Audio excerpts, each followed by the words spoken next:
Chapter 82, Duke of Edinburgh Awards. The Duke of Edinburgh Awards is a leading youth charity where the Duke of Edinburgh gives all young people aged 14 to 24 the chance to develop skills for life and work, fulfill their potential, and have a brighter future. Well, my gosh, where do I begin? I get quite a lot of emails and letters asking me to open fates, to do speeches at schools, or for businesses. But when I received a letter stamped HRH, I was so excited, as anybody else would be.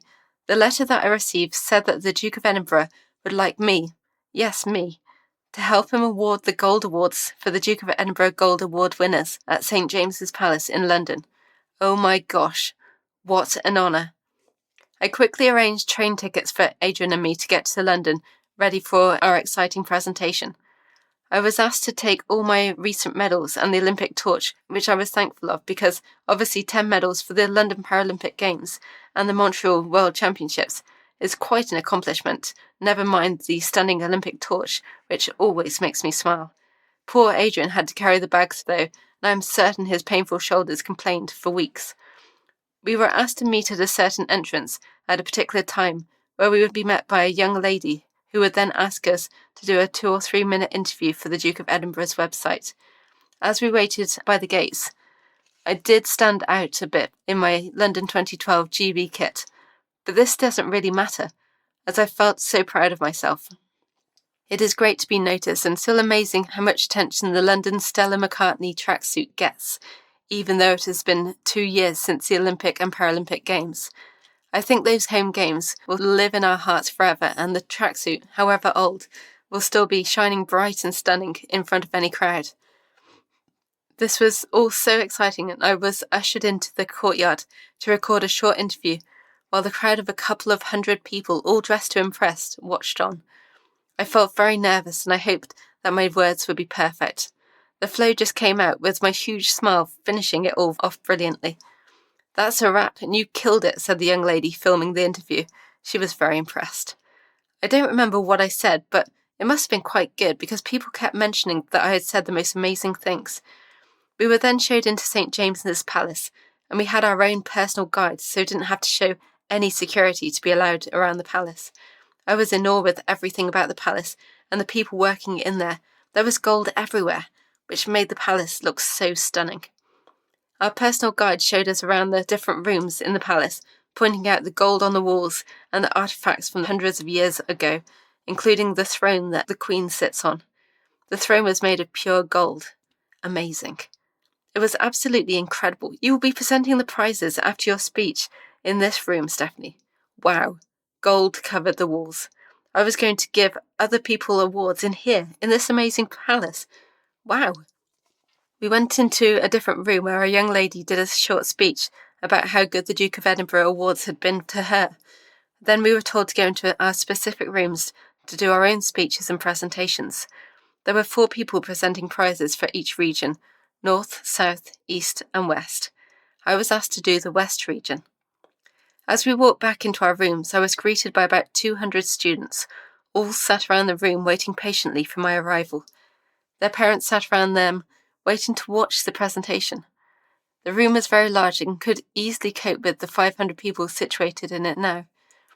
Adrian and I were shown to our seats, which were placed close to the door through which the Duke of Edinburgh would be leaving after his appearance.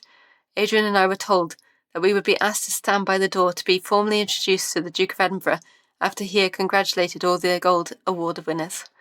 We stood there patiently, with me smiling happily to myself. We were given a 5-minute warning before the Duke of Edinburgh was going to arrive.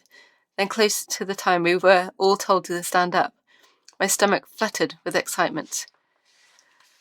Once he had entered the room, only the winners of the Gold Awards were allowed to remain standing, and the rest of us had to sit down and watch. The Duke of Edinburgh spoke to as many of the winners as he could as he made his way around the room. As he came around the last curve of the room, Adrian and I were asked to stand up and move towards the door that the Duke of Edinburgh would be exiting from. When the Duke of Edinburgh reached us, we were awarded a formal introduction to the Duke of Edinburgh. I had all my 10 Paralympic and World Championship medals around my neck, and Adrian was carrying the Olympic torch. We both felt so special. The Duke of Edinburgh shook Adrian's hand and questioned the torch, and then noticed my glistening medals, and mesmerised, he asked me all about them. "Are those medals heavy?" he asked. My obvious reply was yes. Would you like to hold them? "Oh gosh, they are heavy. Do they hurt your neck?" "Oh yes." The Duke of Edinburgh was then ushered to the door, as he had to visit all the other rooms too. Just before he went out the door, he stopped, turned around to all of us, and said Merry Christmas. This was such a nice gesture, but not something we had expected, so everyone laughed. Now was my turn. I did a short speech about my accomplishments, where I specifically said that I was still chasing my dream, my gold medal, but that they were all amazing, having reached their gold medals today, so they were therefore inspiring me to win my gold medal. This got many gasps, as they were in awe of me, and therefore didn't think it was right for me to be wanting something that they were receiving today.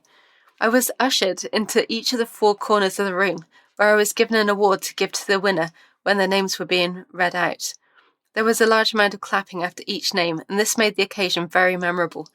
I spoke to each of the winners, congratulating them for everything they had done to deserve this wonderful prize, and asked them what they were going to concentrate on now. After all the awards were given out, we were politely asked to make our way to the exit, which we did, but very slowly, appreciating every part of this special day. I was asked to sign a number of autographs and have pictures with the winners, which I obviously loved. A lot of the winners were so inspired by what I had achieved and about London 2012 and what it had been like for me. I loved these questions, as everyone was so interested in everything that had happened in London. It was an amazing Olympic and Paralympic Games, which made everyone proud to be from Great Britain. We eventually made our way out of the palace with huge smiles on our faces. The Duke of Edinburgh Awards was a wonderful finale to 2013. To be asked to present these amazing gold awards was an absolute honour. I hope that all children between 14 and 24 do follow the Duke of Edinburgh charity and do achieve their awards. This is such a fantastic vessel in which children are able to learn new skills and to enjoy working hard to achieve their awards. I wish that I had taken up this challenge when I was younger, as it creates such an incredible opportunity for everyone. I am a massive fan of the Duke of Edinburgh Awards charity, and I hope to remain an active volunteer in later dates when required. Thank you, HRH, Duke of Edinburgh.